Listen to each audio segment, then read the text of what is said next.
Hey, everybody. Welcome to English 130, Foundations of Written Communications. I'll be your professor for this term. My name is Rob Welch, and I'm excited to work with you all. I know it might not seem so, but I am recording this first thing in the morning, so I'll liven up as the course goes on. To get started, I want to offer a brief video for most weeks in the semester that just expect to see me. Sometimes this will be to give you extra guidance on course concepts, and sometimes this will be to offer hints about the assignments you're going to be asked to do. I'll do my best to keep these brief. I know you don't want to sit and, listen to me ramble on. This first week, I want to quickly outline what this course is about and how it will try to achieve its goals. And I do want to stress some things that you'll need to do to get started. So this first video may be just a little longer than the others are going to be, but we'll get through it. So in previous writing classes, you've likely worked with the concept of audience. All this means is who you're intending to read what you write. The premise and understanding audience is that the more you know about who is going to read what you're writing, who you are writing to, the more effectively you can use that to your advantage.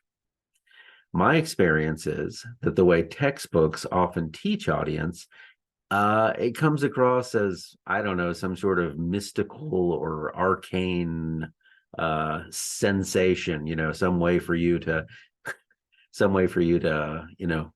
divine what's going on outside of your writing. The truth is that audience is something we naturally comprehend and we use every single day. It's just part of what we do as people, all right, as we interact with other people. So here's an example. Think of yourself, you're 15 years old and you want to go to a party with your friends, but you need your mother's permission. How do you describe that event to her so that she will likely let you go? All right. Think that conversation through. How do you pose this a whole idea of the party as a good thing so your mother will go, all right, definitely.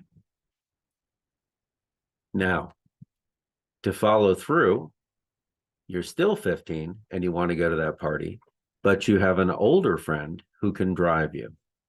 How do you describe the event to that friend so they will want to come to the party and be convenient for your transportation? Think that conversation through.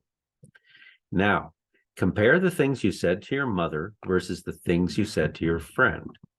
The subject, the party, has not changed, but the way you talked about it to your mother is not likely to strongly overlap with the way you talked about it to your friend. You've made choices in talking about the party based on the audience who was listening. All right? In a nutshell, this course will ask you to play out a similar exercise over the next 8 weeks.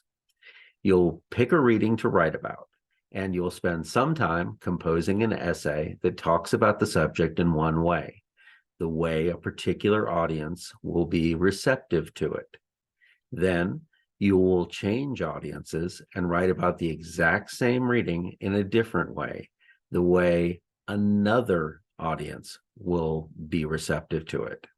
All right, that's it. That's our whole project. This brings me to what needs to happen in our first week. You'll need to immediately take a look at the 3 potential articles you'll be writing about for the class. Probably the best thing to do is to read each of them and give them full consideration, but you should at least skim them to help make an informed decision about which article you want to work with. I mean, in the best case scenario, you'll pick one and stick with one, but that also means you have to stick with it for week after week. All right. Once you've made the selection, engage in the first reading response exercise.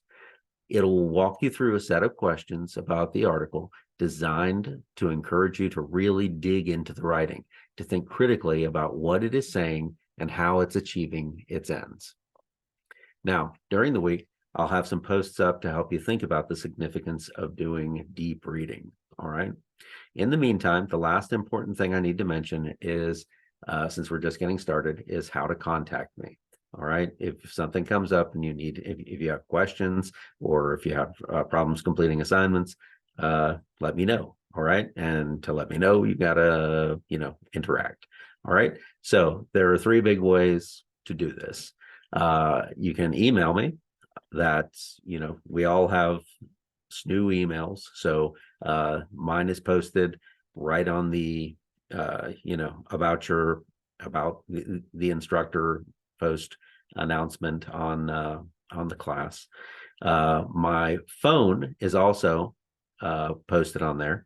You are free anytime to get my attention by texting me. I will, I'll get back with you. If you have a question that's really brief, like, how long does this have to be, that I can answer really quickly in a text, that's fine. We can just take care of it there. If you just want to get my attention so that we can set up a meeting to talk about something in greater depth, again, a text is a good way to get that going, but you can use email for that too. The last way is we on Brightspace, we have a discussion forum that's just called general discussion. And if you have just questions that you think the answers to aren't obvious and that would help other people to know, you can post on there and I will get back. I will post my answers in public there as well. All right. That's really about it for now. Hopefully this wasn't too painful. And I'll see you next week. All right. Good luck to everybody. I look forward to getting started.